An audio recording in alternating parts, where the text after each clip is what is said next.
Hello and welcome to another week of Fellowship in Essential Oils. I'm so excited. This is one of my favorite oils to be talking about today. Today we're diving into jasmine. How are you, Liz?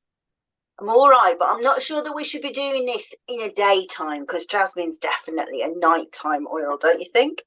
Without a doubt, I would never argue that is definitely an oil of the night. And as we kind of dive deeper through jasmine, we're going to be, I'm sure everyone will agree with this as well. Now, I was just kind of reflecting before we started this episode about all the different essential oils that we have discussed so far. And I don't think we've actually discussed an absolute yet. And jasmine is generally available as an absolute, isn't it? Yeah, exactly right. And there are two really good jasmine absolutes. So Jasmine Grandiflorum or Jasmine officinale, sometimes it's called, which is kind of like the usually from India. And then there is Jasmine Sambac, which is also known as the Arabian Sambac. And normally I wouldn't give a shout out to an essential oil company, but I can tell you that the most beautiful oil in any of my boxes is a Jasmine Sambac that was made by the lovely Musa Khan and sold through Kathy's Attars. It's stunning. And Hmm. the chemistry between Sambac and Grandiflorum is very different. I used to see people talking about Sambac. I used to think, just being snobbed, but no, it's completely different. And it's very heavy. It's very heavy in indole, which is the bit that makes you sleepy and is like mesmeric.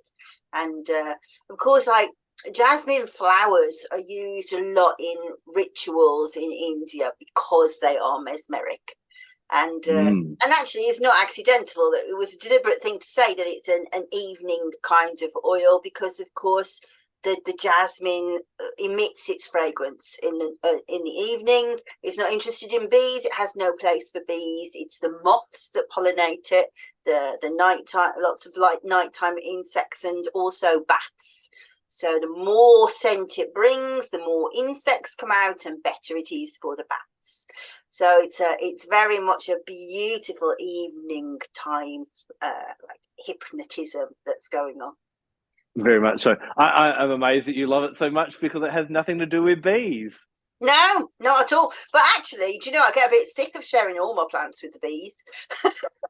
Yeah. But So jasmine's I can't grow it actually. There's around about 200 different varieties of jasmine.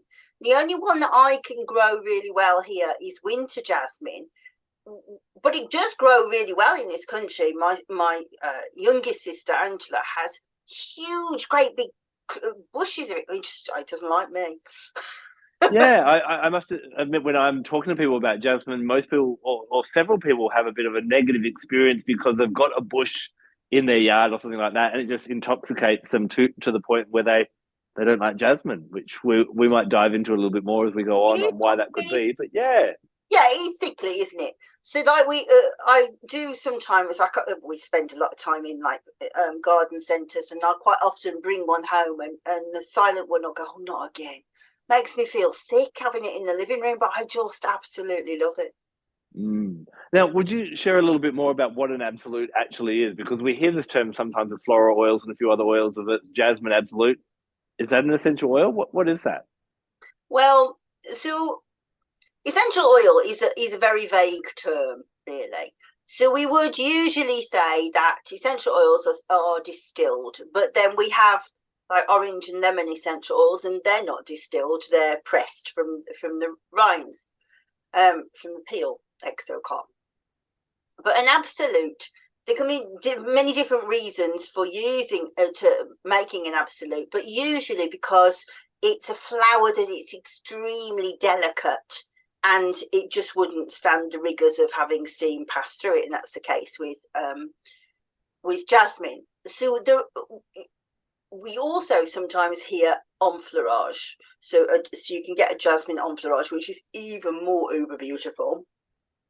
And what that is like the traditional way of making the oil. So they have the ladies usually have a great big tray of oil, so like maybe coconut oil or jojoba or something like that, that really will take on the fragrance. And then the flowers are laid on the top of it, and it's left out in the sun, and then the oil saturating to the fat that's on the tray. And they take the flowers off and they do it again, and I think they do that over 3 days. Very, very intense process. So because of that, that is a very expensive process. So then solvent extraction, which is what an absolute is, becomes a more cost-effective process. However, if you've ever been to a plant that does solvent extraction, they're like enormous factories in their own right, just this one big machine. And they use usually hexane to absorb the oil out, to take it, and then to sometimes they'll distill it off to do it. But I absolutely love absolutes. Rose absolute is my favorite. I much prefer it to rose essential oil, and jasmine absolute is absolutely stunning. And typically an absolute tends to take out more aromatic compounds than a steam distillation, so you do get that really rich kind of aroma, don't you? You get a thickness to it, don't you? And now I don't know if I'm getting this exactly right, but certainly when you do a distillation, the molecule needs to be naturally lighter than the steam would be for it to be able to carry it across. So lots of molecules stay where they are, which is why we're into another realm again now. CO2s are so useful because they're good at being able to get heavier molecules through. And in particular, like when we're thinking about jasmine, we think about sesquiterpenes. These are the rich ones that are so good for emotional balance. Well, sesquiterpenes, sesqui means many. So it's a many molecule thing, so therefore heavy to lift. So the essential oils aren't very good at getting heavy molecules out. Now, most people are familiar with jasmine as an absolute, but wanted to share a really interesting story of a farmer and a distiller in Egypt. Now, many bad things happened during COVID, but this is actually a positive COVID story because there is large amounts of jasmine that are grown in Egypt. And during COVID, most of the farmers and the distillers lost their work or their industry because 90% of who was buying the jasmine was for the fragrance industry. And of course, because we're all sitting at home on the couch, no one cares who we smell like. So sales just plummeted. So this farmer had been trying to crack the code of how to steam distill jasmine flowers. And because he had so much extra, I guess, flowers and blossoms at his availability, he was actually able to work that out. So now there is actually an available on the market, a jasmine essential oil. I had both the absolute and the jasmine from the same flowers. The absolute is almost as though you're smelling, like you're sticking your nose in the flower, whereas the essential oil still is definitely jasmine-y, but it's more like the wind is wafting past and it's kind of blowing through your window type of thing. So it's a little bit lighter, but still just as magical and I love that word, mesmeric. I've never heard the word mesmeric before, but yeah, very mesmeric in a more subtle and gentle way. So yeah, I thought that was really exciting that, essential oils are continuing to evolve. We're finding new plants, but we're also finding different ways to get the essential oils out. Yeah, I think that is fraught with difficulties from a marketing point of view, though, because so many people will write what is jasmine essential oil for, and then we have to go, well, it's not an essential oil, it's an absolute. And then suddenly, and there's loads of other people on the market saying they're selling jasmine essential oil because that's what people are looking for, and it's not, it's an absolute. So I think he's going to come up against difficulties there, but it'd be interesting to watch what's happening. I would absolutely love to smell it. It sounds amazing. I know you showed me like a breakdown of the analysis, and what's interesting is, although it's according to the sources, it smells more like jasmine sambac. Its chemistry is really close to Grandiflorum, so presumably that's where it came from. But they have really different chemistry. So Grandiflorum is predominantly benzyl acetate and benzyl benzoate.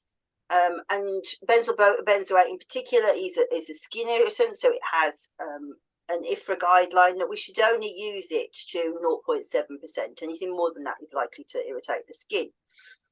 However, Sambac barely has that, so it has 4.3% benzyl acetate, as opposed to 20 odd in the Grandiflorum.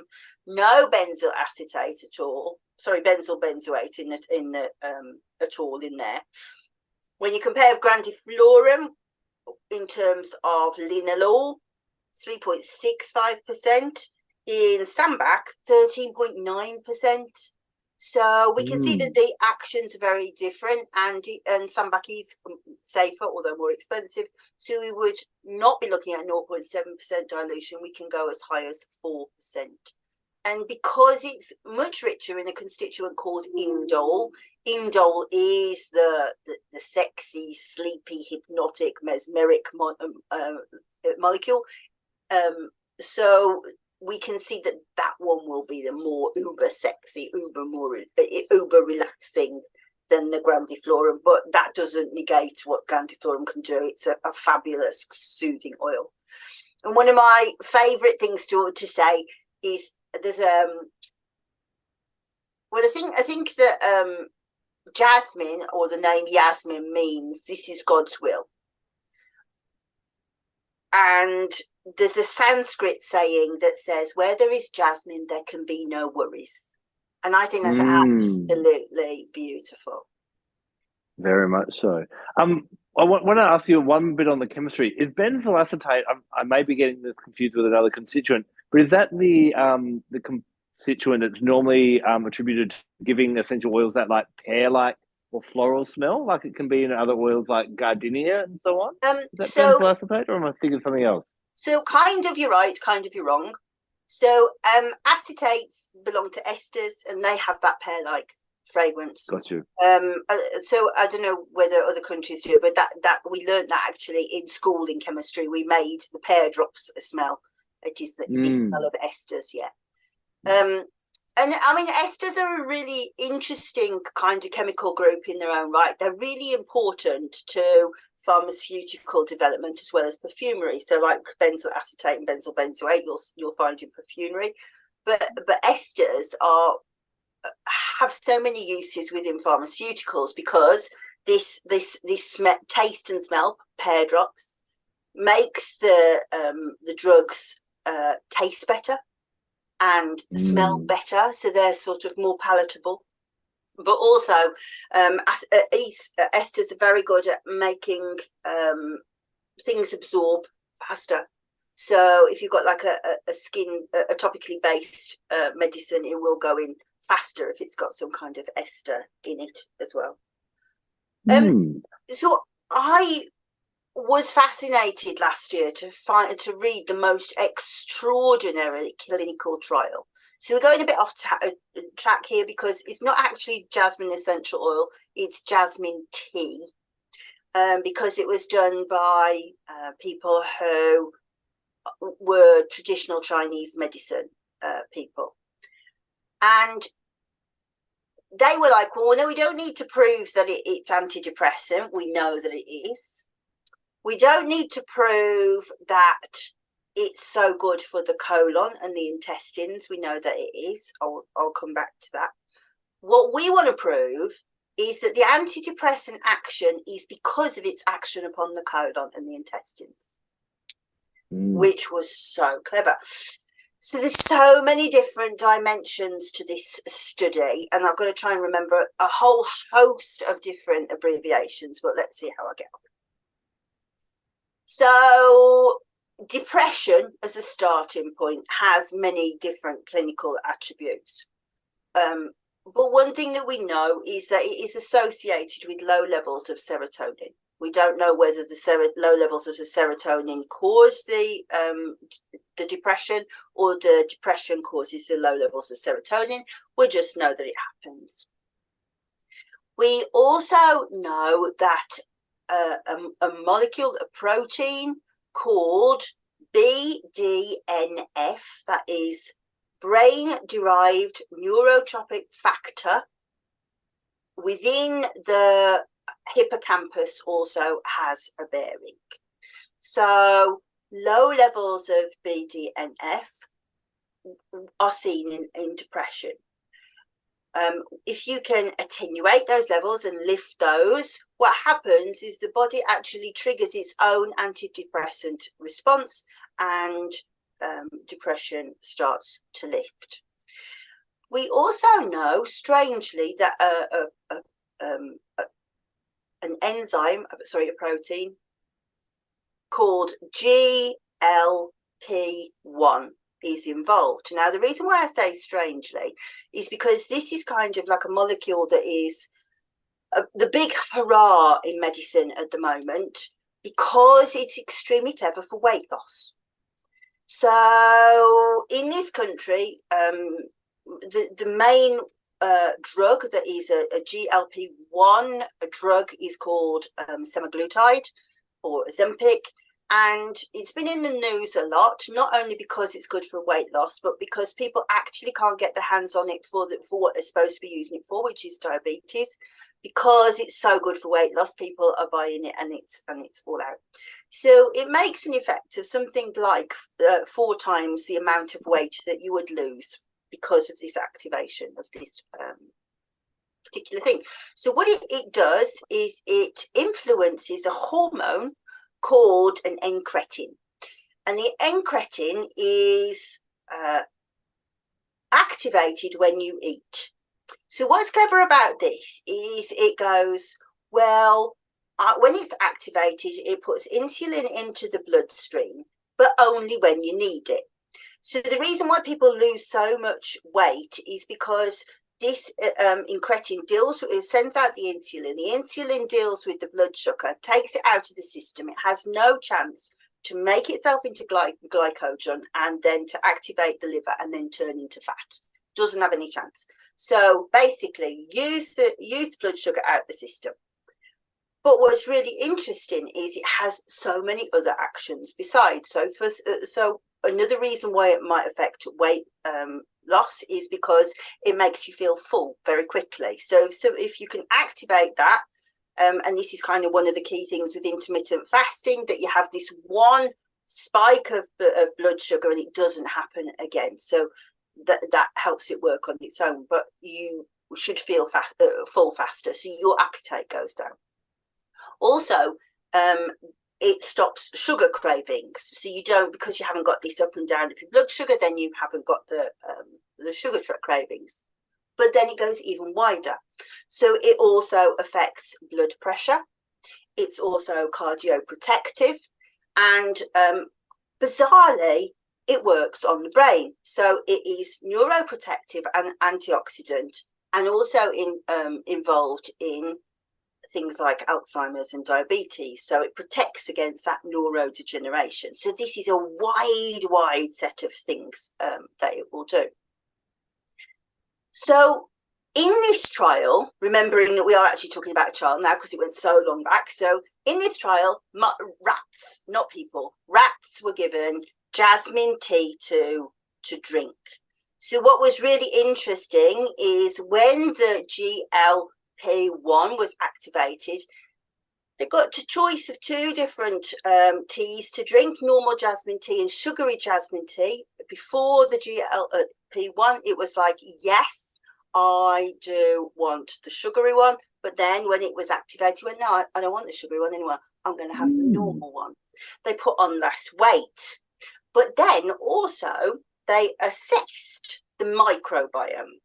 So the microbiota in our stomach is not an area that I'm familiar with hugely, but we have trillions of them, these healthy bacteria. We all know about the healthy bacteria. There's around about 100 different varieties that fall into around about 6 different families. And depression is linked with a deficit in the richness, but also the diversity. So when people are tested who've got like major depressive disorder, as opposed to people who have healthy depressive disorder. I wouldn't like to be the chemist that pokes around the poo, but that's what they do. And they're able to see that people who are depressed have got very little of this microbiota and very few species. The jasmine tea, we can guess where this is going, increased all the number of the different microbiota. And so there was far more of them, but also far more varieties. So these microbiota can be like affected by stress and diet and stuff like that. So that helped to remedy that. They also were able to prove that through the enteric nervous system, that is the gut to brain, that the change in the microbiota then changed the GLP, so those clever little molecules, they are able to pass through the blood-brain barrier. The BDNF, which were the ones that are in the hippocampus, only stay in the hippocampus, but they changed and became much bigger too. So they were able to say the jasmine affected the microbiota, which then affected the depression. Then, because this is a really comprehensive, like pages long study, then they said, come on then, mice, show us what you can do. So these had been rats. These had been depressed rats, and they put them into a maze with, I think, 16 different holes. And before they were like, I'm staying in the dark, don't want to do anything. But then after they'd had the jasmine tea, they were like scurrying on 4 feet, trying to work out where they're going. Then like, oh, I'm going to try and look over the top, see what's going on. So they become more creative and more motivated. Also, in a forced swim test, we do not like talking about these tests. They normally in a forced swim test, it would be like, I'll do a little bit, but actually it's going to defeat me. I'm not going to do any more. And they just lie there. But they fought and they fought and they swum and they swum and they swum. And so they were able to show that not only had the gut have been affected and actually the chemistry of the brain was affected, but the psychology of the rat had changed because of the jasmine. Now, to stress that this was rats, this was jasmine tea, not essential oil, not humans, but it absolutely imitates exactly what you would expect to see in a human. Because when we do talk about jasmine, you often hear, now we're talking about the absolute and the essential oil, depression is one of the big things that comes up, isn't it? And anxiety, yeah. Yeah. Is that where you tend to reach for jasmine, for those kind of elevating the mood aspects?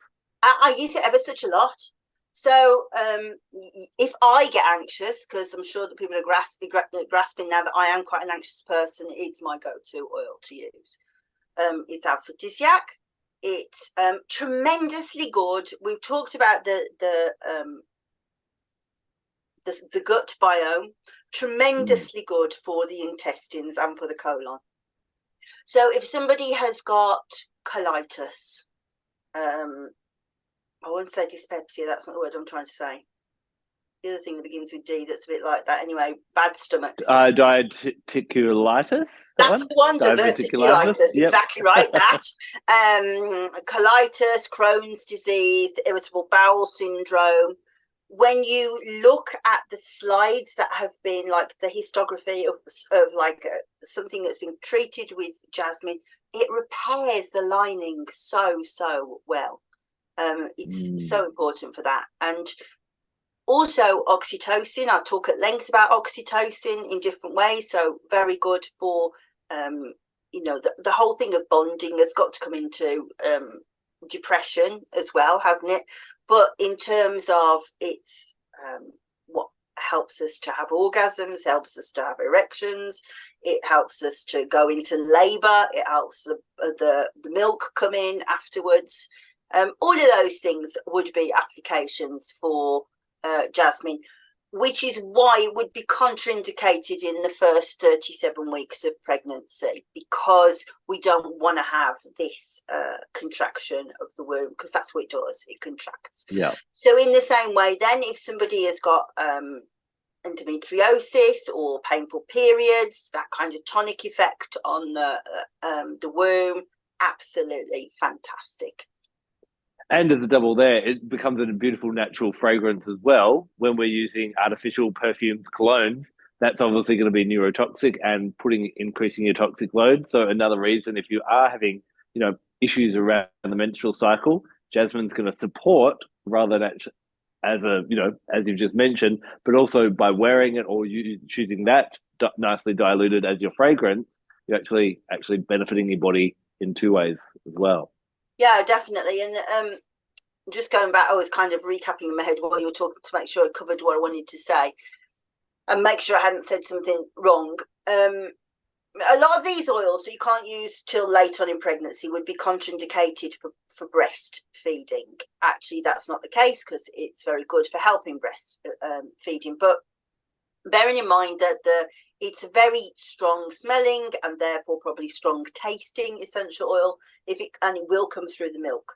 So if somebody is breastfeeding and baby goes, I don't want to feed anymore, chances are that would be the first thing I'd say, stop using your oils, especially if it's actually myrrh, but jasmine would be the same because it is really potent. But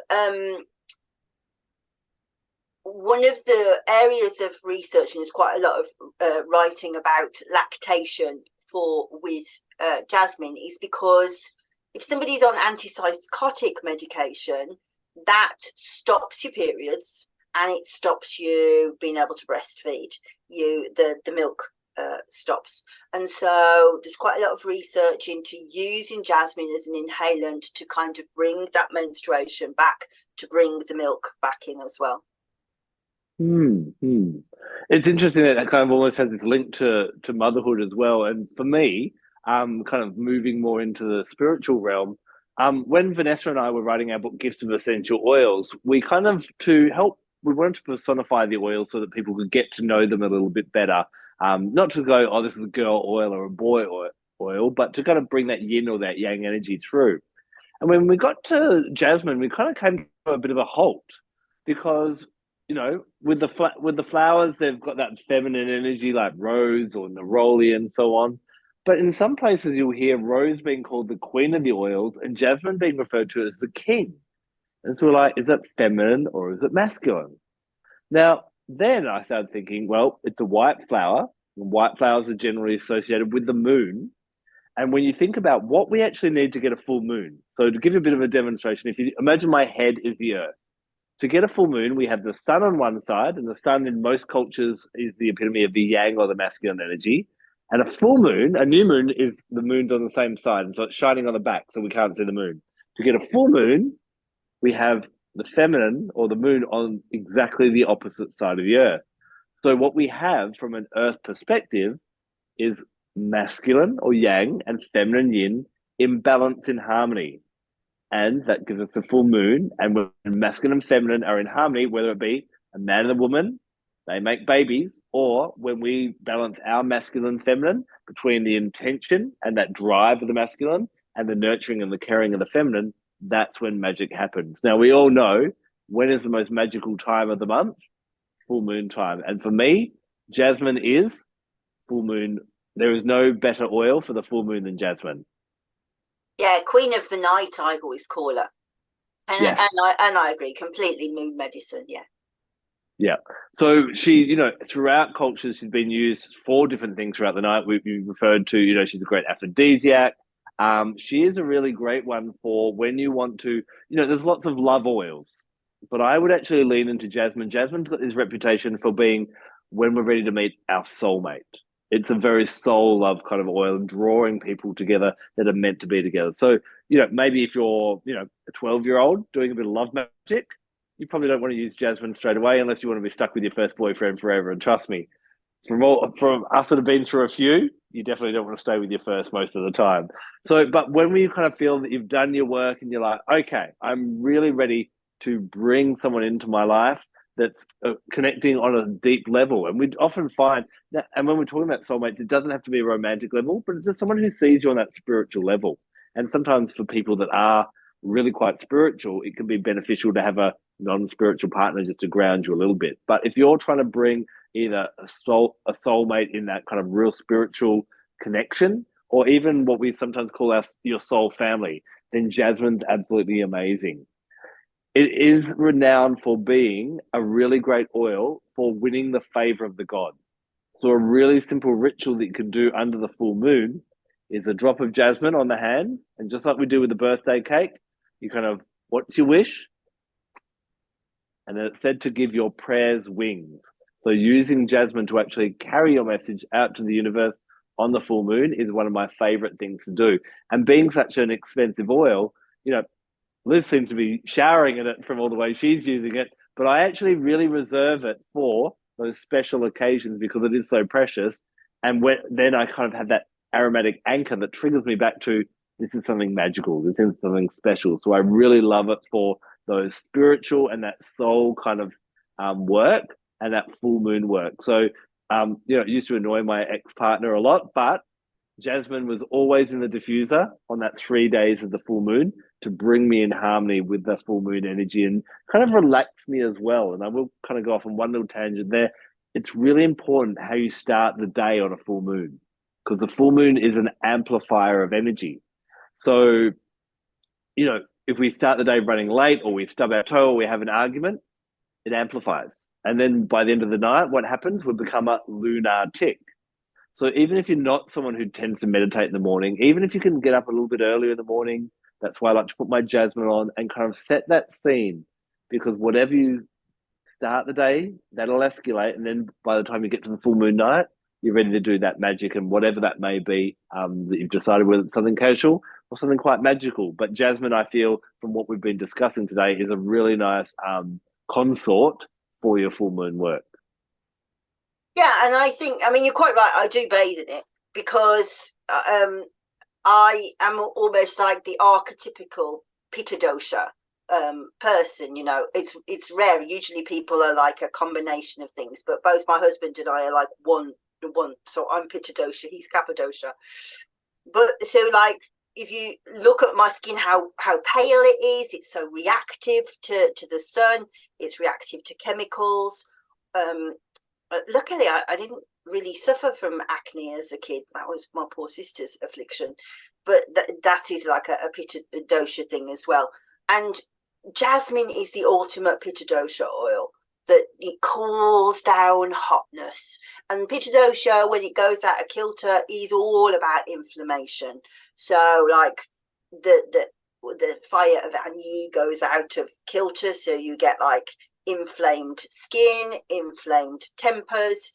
I always talk about the inflammation of cystitis, I think there was a really funny quote that Eddie Murphy said, fire shoots out of my those kind of real, it really hurts. All of those are tremendous for uses for jasmine. So or any of that kind of balancing of heat, but of everything that to balance Pitta Dosha, lying out under the moonlight is the best possible thing. Moonlight is cooling, whereas Vata need the sunshine. But so it goes right across the board, really, that moon and Pitta Dosha association. Yeah.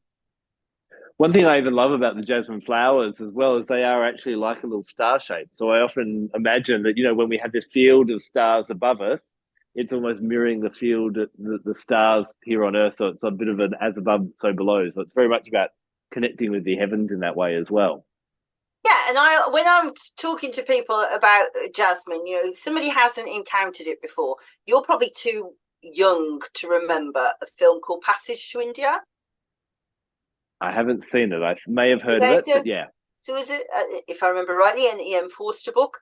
And what it's about, without being too many spoilers, is this young woman that sort of starting to flower in life goes to India, and she comes from a very sort of well-to-do Edwardian times background, where she's been taught to be a lady. But of course, everywhere she encounters in India, there's these beautiful temples and there's erotic pictures and spices and all of that. And she thinks, she goes to this one temple and she's overwhelmed by the eroticism of it, and she thinks that she's been that this beautiful man who's looked after her, this Indian man.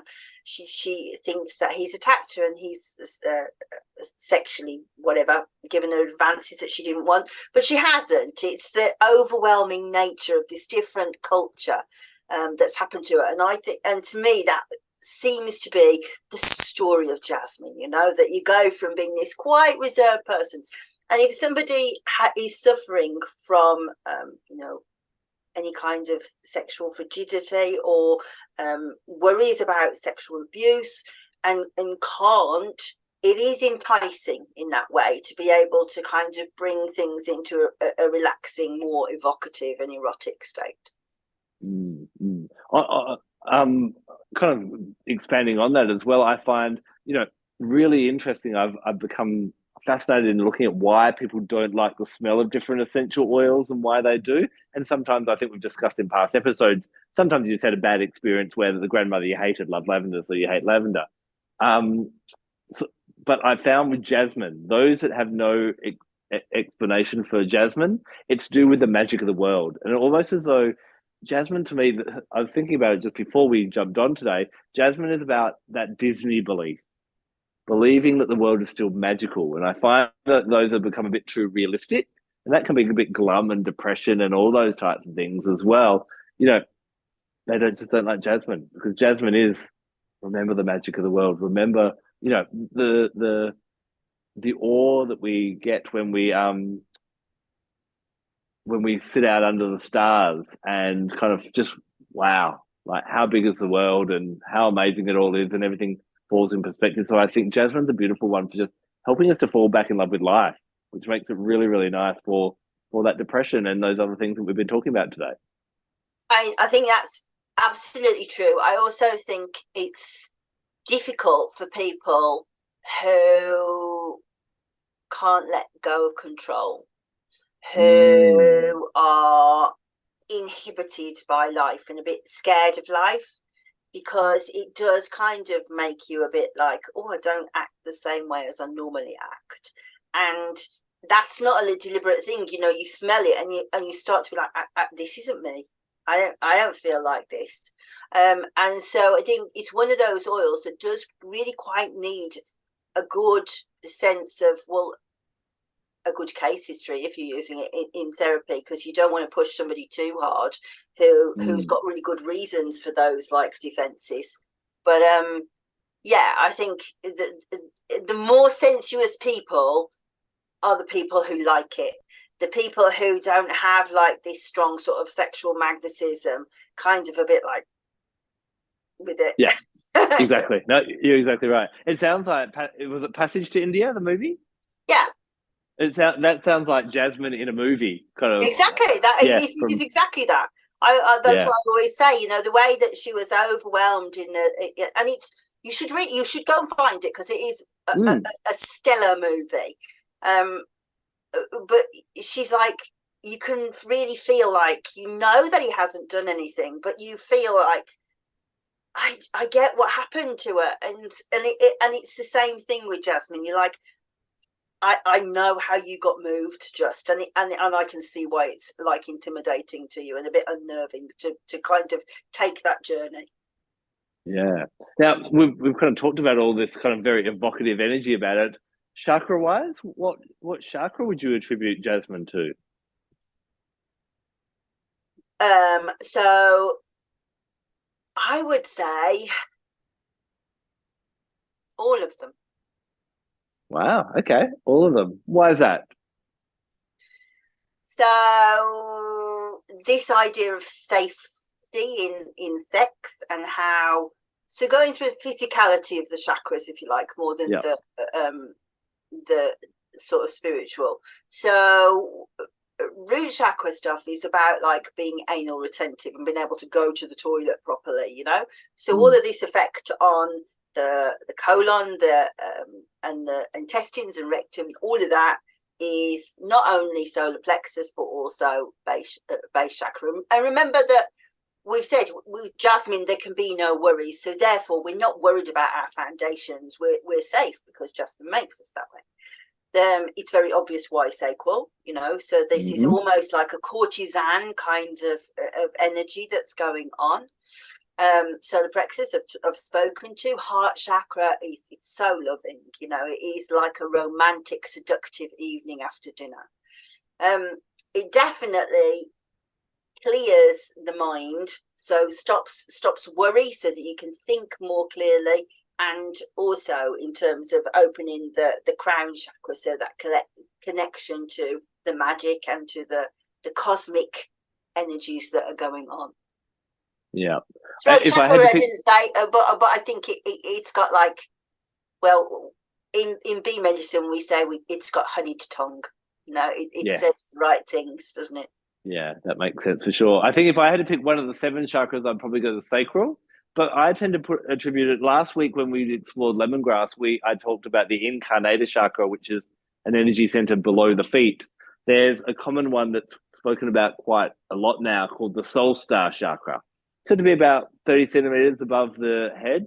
And whereas your crown chakra is about your relationship with your soul's mission and what you're here to do, the soul star chakra kind of takes us out into that kind of greater connection with the cosmos, in how we connected to the stars, to the angels, to the guides, to the gods, all those different types of things as well. And I find because of Jasmine such galactic energy about it, and you know that it is like it brings the heaven, it mirrors the heavens down on earth as it grows in those beautiful stars in the field, that it's a really nice one for that kind of feeling connected to the cosmos, and even connected to what is I like to call your spiritual team, which is your ancestors, your guides, your angels, your animal totems, whatever kind of spiritual team that you feel is there to help you out in that way, and a really nice one for communicating with them and feeling connected to them as well. So Jasmine, yeah, I love it for the soul star chakra, and that energy center is often associated with a bit of a pearl or a mauve kind of color, kind of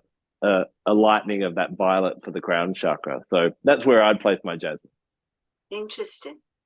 Planet? You said moon. Any other thoughts? Well, no, definitely the moon. No, there's probably if I had to pick one oil for the moon, it would be that. And we talked about neroli a few weeks ago. I find neroli and jasmine are a really nice pairing. Jasmine kind of gets the universe to do its bit, and neroli, we talked about how it gets you to do your bit. So I find them together can be a really nice duo. Sometimes Together? what I can't imagine that. That sounds horrible to me. What I'd often do is I'd put neroli on the left arm or the arm that you don't write with for bringing in, okay, what do I need to do? And that jasmine for sending out into the universe, that's what I want to communicate with the universe. And a bit of an anointing and let the two dance together. Give it a shot. Some people might love it. Some people might not. Yeah. Yes. So my favourite pairing is, well, it's not, it's a triple. So jasmine, lemon and clove. I adore that synergy. Wow, I'm trying to mentally sniff that in my mind. I've never combined them because I must admit I don't blend jasmine much. I'm such a purist in that way, but I'll have to give that a shot. It came up from doing like drawing 3 cards with the tongue of the tree cards. And so when you work that way, you come up with like synergies that you would go, oh, I would never have thought of that. And I was like, oh, this is so beautiful. Yeah. So jasmine is definitely a magical oil, and we've covered a lot today, but we'll definitely dive into a lot more also in our masterclass. Remember, if you haven't got your ticket yet, there's only a few weeks left until we dive in on the 5th of October. The link and the discount code, wink, wink, is below. So make sure you grab that and before the discount runs out, and because we'd love to see you there. So anything else that I think we've done Jasmine pretty well today. No, I have remembered something else that I wanted to say. Very good for scarring. So because it's antibiotic, tremendous for acne, but also guards against scarring. That's a good one, definitely, for sure.